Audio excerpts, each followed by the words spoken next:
How you doing? This is Melvin Brown. Welcome back to Melvin Brown Experience. Today is not going to be a story time, but today is going to be another topic.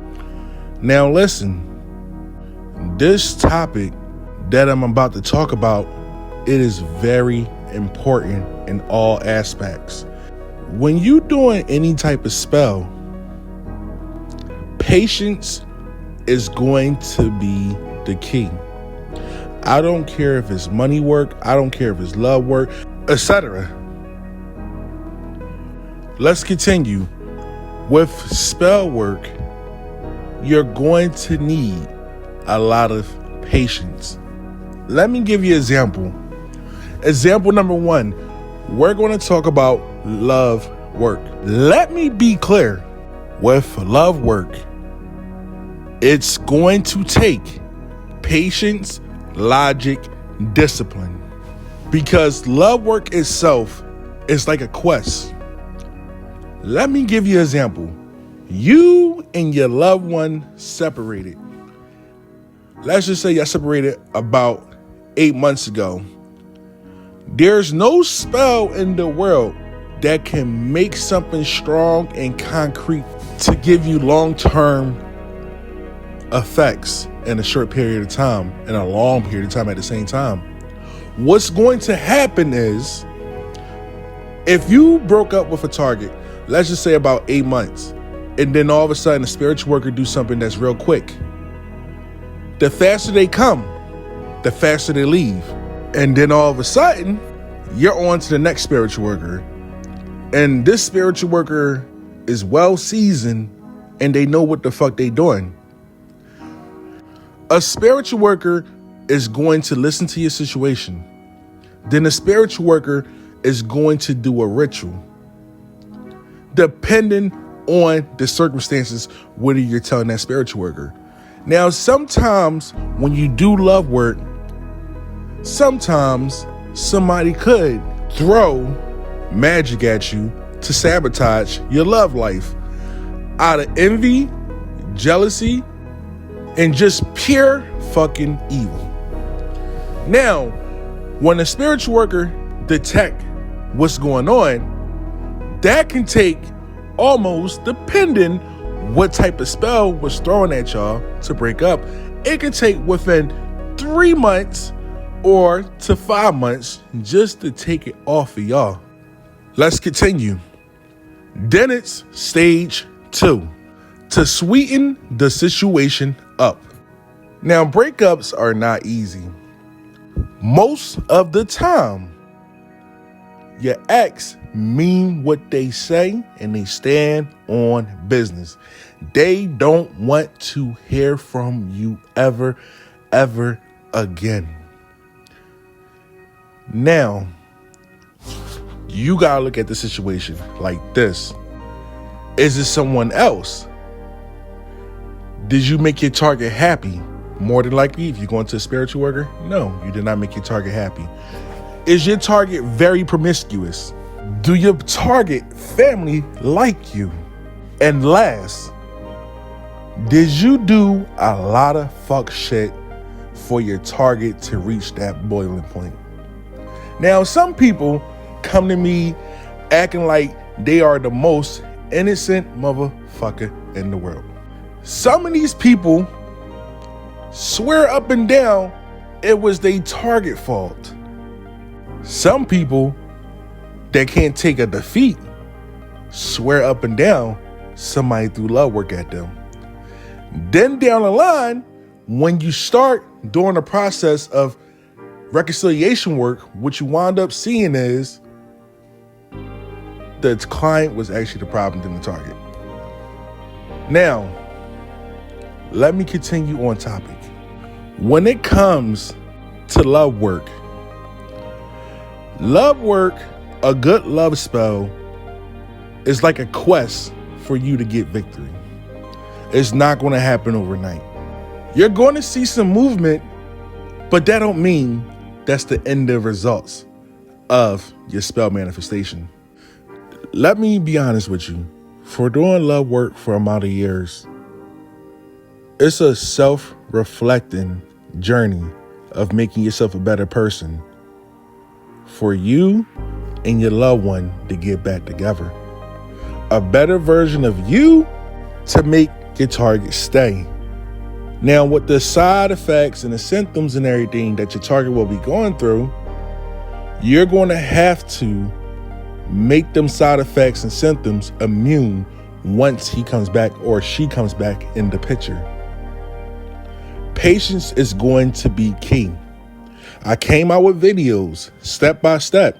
Sometimes it's going to be a bumpy road. Sometimes it's going to be a smooth road. But I'll tell you the truth. Me being a practitioner, a bumpy road is better than a smooth road. Because a smooth road, some bullshit can happen. A bumpy road, you get to discover yourself and things that you didn't know about yourself. Stuff like that can happen. So when you get your love work and everything, you got to work on you. You got to be the best version of you. Even if your ancestors or the spirits do not see your target as the right one and they bring somebody else in the picture, you are going to still be a better version of you. I've seen this of dozens of times doing spell work. I'm throwing work at something in the air from one person. Then all of a sudden the spirit's like, fuck this. I don't like this person. Here go this new person. Stuff like that can happen. Now, to continue this topic, let's talk about money work. Patience, dedication will help you to succeed. You have to get up and work. Let me give you an example. So I remember this one client came to me and he was like, yo, Melvin, I'm a rapper. Can you help me? And I said, yeah, I can help you. What's the situation? Homie want to get put on. Okay. So what wound up happening? Put the ritual in the air. Homie finds out some bullshit. Homie finds out that the managers that he was hanging out with didn't put the work in as he was putting the work in, which led him to be a free agent. And what do I mean by free agent? He had to go back to square fucking one and find the right manager. Few months down the line, he found the right manager that had the right connections. That's going to help him go to the next level.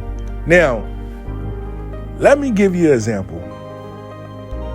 With money work, when it comes to success or some other shit, you're going to have to put the work in.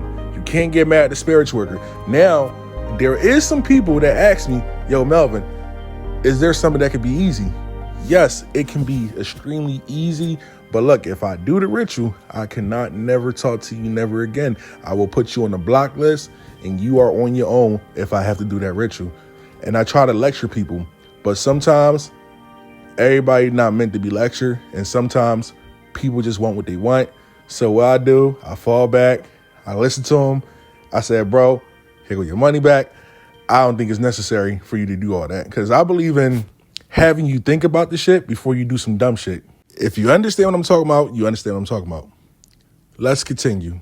Now, let's talk about court cases because a lot of clients in the past used to cuss me out about my court cases. The reason they would cuss me out about my court case rituals is because, A, it was so much anxiety in the air. So let me give you an example. No, let me tell you a fucking story. So I remember a few years ago, a client was charged with a DUI. She was looking at some serious shit. So what I had to do? Cause confusion, push the court date back and back and back and back to a fucking point that the judge didn't give a fuck and he just gave her a slap on the wrist because the judge that took her case did not play and he stood on business. Now, the principles with that, with a court case, I don't care what you got going on. If you did it, you didn't do it, it's none of my business. You're going to have to keep your composure. You're going to have faith, and you're going to have patience, and you're going to have to be disciplined during the situation. Because with a court case situation, all it takes is one mistake to fuck up your freedom. And whatever the deals are being presented to you, you must call your spiritual worker. And your spiritual worker, well, me, I kind of know the law a little bit, so with my degree. So I kind of varied through the situation. Like, all right, cool. If you take this thing, you can get it expunged within 3 years. You're going to walk around with this little felony, get it expunged 3 years, I got you. You know what, matter of fact, let me give you another example. So I remember I had this one client that had a serious situation. She crashed the fuck out on her ex-boyfriend. Busted his windows, fucked up his house, did all types of wild, reckless shit. She come to me months later asking me for help. Not for the court case, but she just wanted somebody that she had a liking into back in her life. Not the ex-boyfriend she crashed out on, somebody else. Down the line, she had a warrant for her arrest. So me having a good relationship with her, I did some tweaking up. She turned herself in. She did a couple days in jail. She comes home from jail freaking the fuck out. Like, Melvin, I'm about to get this and get that. I won't be able to work again with this charge. And I'm like, baby girl, just calm down. She didn't know the whole time I had a ritual burning for her. So a couple weeks later, she texts me, Melvin, I need to talk to you. I called her. And she was like, Melvin, I just got a phone call from my lawyer. And I said, all right, so what your lawyer say? My lawyer said, if the people don't come to court, the girl that her ex-boyfriend was messing with and the ex-boyfriend don't come to court, she would not get a felony. Well, I guess the spirits took her favor, and what wound up happening, they did not go to court that day, and she is felony free. So this is Melvin Brown. This is the Melvin Brown Experience. I hope you enjoyed this video. This is what I mean by patience is key. I hope these examples, my presentation, help you understand the principle of everything and how everything works. I hope you enjoy. This is Melvin Brown. This is the Melvin Brown Experience. You can email me, DM me on Instagram, subscribe, like. I'm out.